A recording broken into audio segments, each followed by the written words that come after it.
Hi guys, welcome back to my YouTube channel. The setup is different. I think I have the worst lighting, but this conversation had to happen. So let's just get right into it. I know I'm lost. I took a break for 1 week, but I'm back. So let's talk about the things that we always talk about. Also, Richard says hi. His name is Richard. He decided to show up just the day that I am shooting. It's the day that he decided to come. So we're just gonna make do with what we have. If you're new here, welcome. If you're not new here, welcome back. This is the Musings Forum. My name is Grace Kianira, and yeah, we just talk about things, life, and anything and everything about life. So today, I just don't want it to be a long video. I just want to throw, as always, this thought and nuggets to you, and then we can discuss, can respond, and yeah, it is what it is. I might look like I'm dressed for London, but I'm not in London. It's not winter. It is Nairobi. I think we're in the freezer. Yeah, it's too cold. It's just too cold for life, but yeah, it is what it is. So yeah, that's why I'm dressed like this. I can't take anything off for the camera, for the set, no, because then after that I'll go to nurse pneumonia, something like that. So let's talk about toxic and in toxicity, if there's word like that, you know. Yeah, so I know this is a word that has many of the several words that are used on the social media. These are words that is drawn here and there. I think it's better with this. You're able to see me more because these ones are usually photochromatic. Hope that's the word. So they look like shades, but it's okay. You can talk without. So it's a word that is drawn everywhere on social media. Toxic friends, cutting off toxic friends, or being a toxic friend. What does exactly that mean? So I'm not here to discuss that because again, being toxic is it's a very thin line between what toxic and what's not, because sometimes people, especially when you tell people the truth, they say you're toxic, or when you correct people, or when you just don't feel their vibe anymore, you're just like they're toxic, which that's not it. So of course, the definition of toxic you can always decide for yourself, and of course there's what's right, what's not right. But for me, what I want to talk about today is the issue of where, especially toxic families, and whereby you have a toxic family member. When I say family, I would mean something like an auntie, an uncle, mother, father. And I just want to throw this conversation out there. I mean, being in a toxic relationship, for me, I would say I have an experience. I might not go to details, but being in a toxic relationship, especially with a close person, it's very tricky. First of all, because there is no support from people. Let's say, for instance, you are in a toxic relationship with, first of all, it shouldn't even call that a relationship, because there's no relationship there. A relationship should be something that is mutual. And by the time you're being hurt by a relationship to an extent of getting into stress, some certain stress levels, then it stops being a relationship. It stops being a relationship. Yeah, it becomes something else. I don't know what it is. So especially when you're in a family member, let's say, no, I'll give you an example. Let's, for example, say you're in a relationship with a parent and they are very toxic. You try share with people, and people are always like, but it's your mother, you can't do anything about it. You just need to be grateful that they gave birth to you, and suck it up and continue. So what people don't know is toxic, or of course they know toxic is toxic. Whether you're feeling violated by a friend, a relative, a politician, it's the same feeling. It's the same psychological feeling. So according to me, and I want to speak to people who do it, who tell people like it's okay, it's your sister, it's your brother, it's your cousin, it's family. You can't atikati them off. You can't separate yourself from them. It is possible to do so. And if you feel trapped in a toxic relationship that involves a family member, and people are usually telling you not to exit or not to kill the relationship, I mean, I give you the permission today. I give you the power to know that it is possible for you to do that. Let me explain myself. I'm not, for instance, let's say it's your parent. No one is telling you to disrespect them or call them out in public or do anything or badmouth them. It's just as simple as knowing that whenever time that you are relating with this person, you're not okay, and it is not okay. It's not an okay relationship. So that way, that means that you just need to avoid contact. That's all. Yeah, I actually heard someone say that if a way of honoring your parents, for instance, if you consider honoring your parents, sending them money, even if they hurt you, it doesn't have to stop. You can always block them if you don't want them to talk. At the end of the month, send them the money, block them again. At the end of the month, as in, you don't have to be in a relationship with them.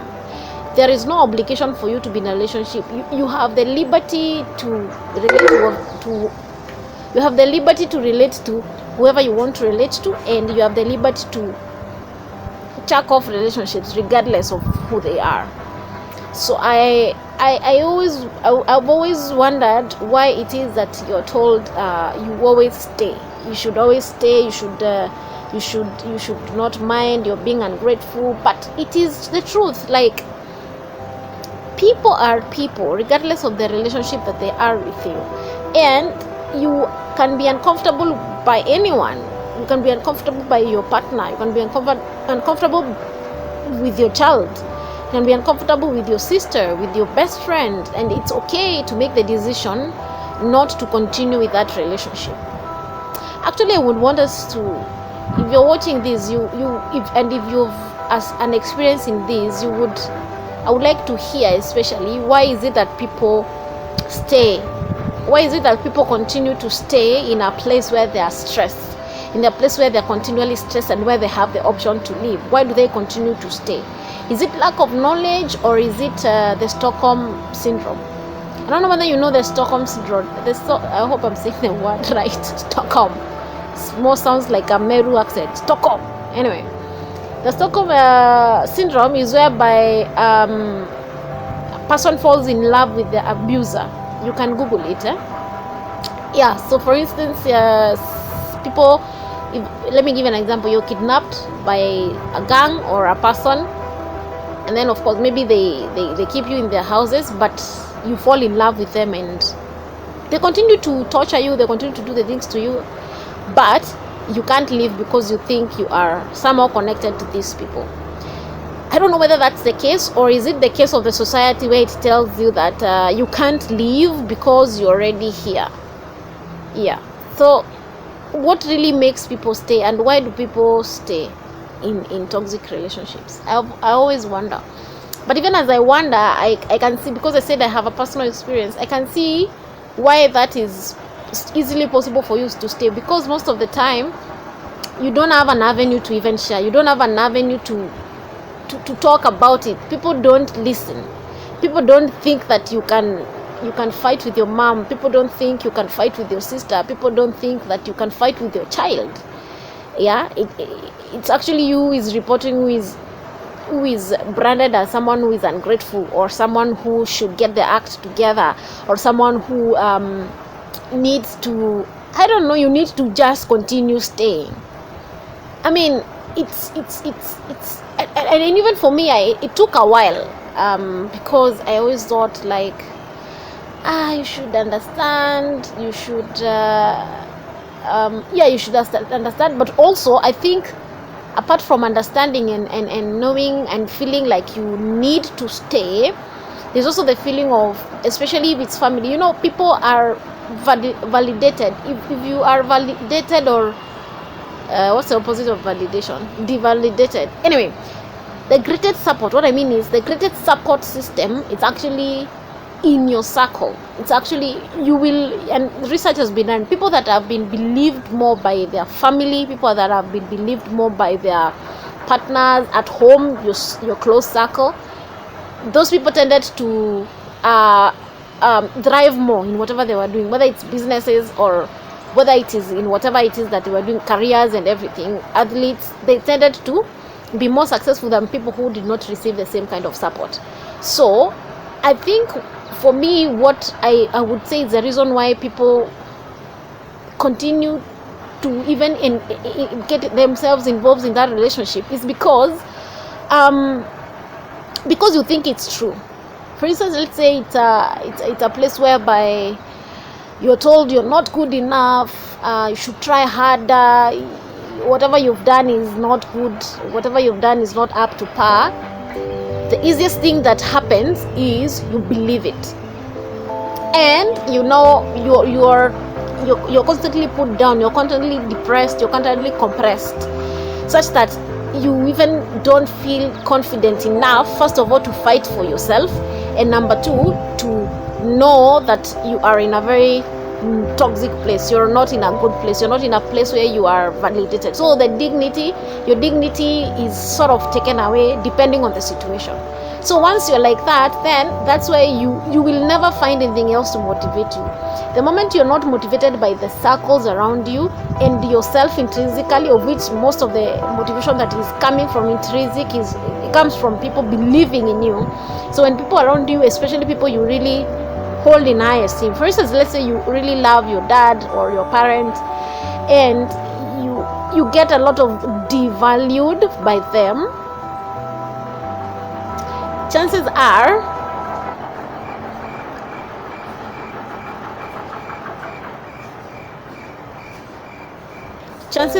you will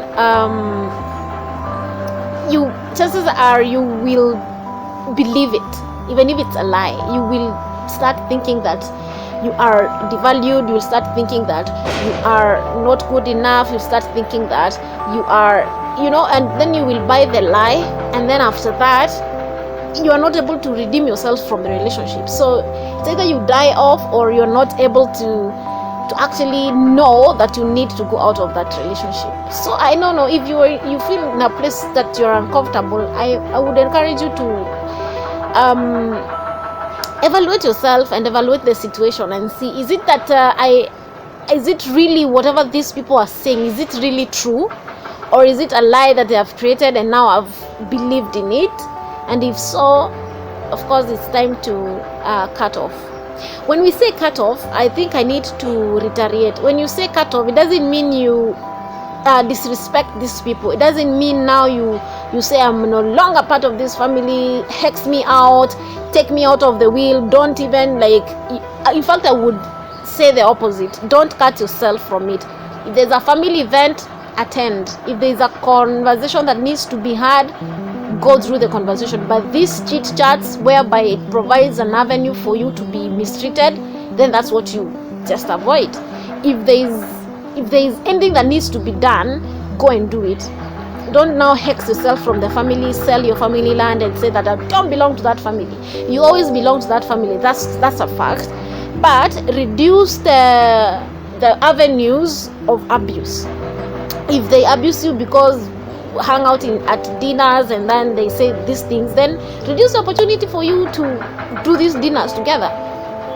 Do what's really necessary, do what's really called, like the events, the contributions, the conversations, those basic ones, do them. And even if those ones bring a lot of issues as well, I'd say just hold your peace. It is possible to love someone from a distance. It is possible to love them from a distance. What I mean love someone from a distance, I mean it is you actually have no issues with them. Like, it is, the anger in you is not boiling. You find ways to forgive and you're like, you stay in your space, I stay in my space. That way we respect each other. No bad feelings, no bad mouthing, nothing. We just live as different as, because life is better when we are separated. So I mean, I just felt like I should talk about that, and I felt like saying like if you feel like you are trapped in a place where you feel like you can't live, you have options, you have ways to live. And however hard it seems like this is a permanent situation, there's always a way to find yourself. There's always a way to decide. You just need to analyze what is it that I am going through and what is it that I can do to reduce the avenues of abuse. And I'm talking especially in line with family. Also, you need to, before you declare someone toxic, before you decide this is a toxic family member, you need to analyze yourself and see, is it there something that I'm doing wrong that I need to correct? Is it actually true that maybe what they're saying is true, or the actions towards me are true? Once you establish that really you have nothing to worry about in that regard, then it's time for you to make your plan to just do the things that we have talked about, because that helps you to, you need to be sane. You can't live in a place whereby you feel like you have to. You can't live in abuse because you feel like you have to. There is nothing like have to, really. I don't think there is any relationship that, I stand to be corrected, but I don't think there is any relationship that you should stay. You should continue holding on to it because you're told you're related by blood, because that's your mom, that's your friend, that's your dad. You should respect them. Respect is two-way in all honesty.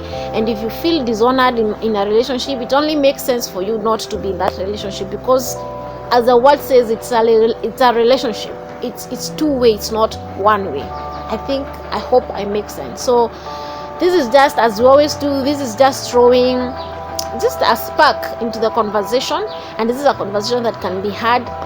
We can talk in the comment section, you can discuss in your circles, and just find ways in which you need to be to create sanity.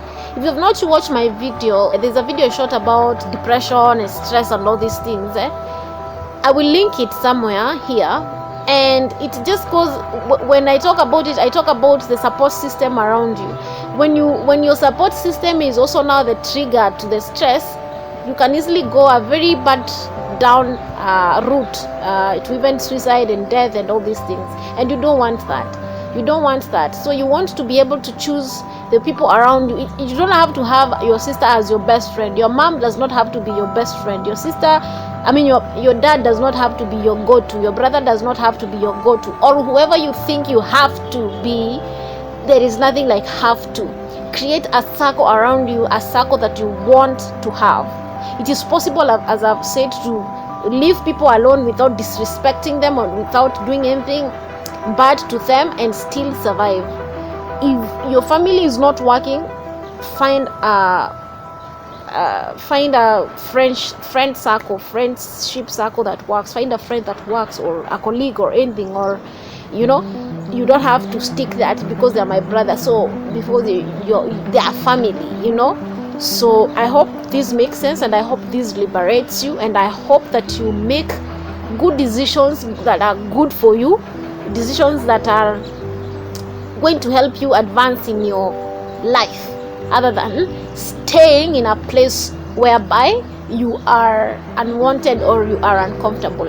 And I hope you don't misunderstand me by saying that, I said you cut off your family, I said you hex people, I said you should not stay in a place where you feel unwanted. No, I did not say that. I just mean that it is a choice. We always have a choice.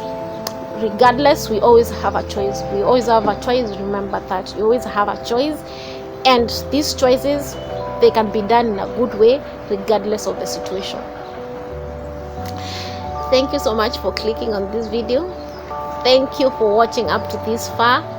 And if you have any comment, I highly encourage you to comment it on the comment section so that many people are able to see. Most of you just come to my inbox and comment, which is okay, but I would rather you, whatever you have to say it in the comment section so that we are able to interact. So that's it for today. Until next time, thank you so much. Thank you.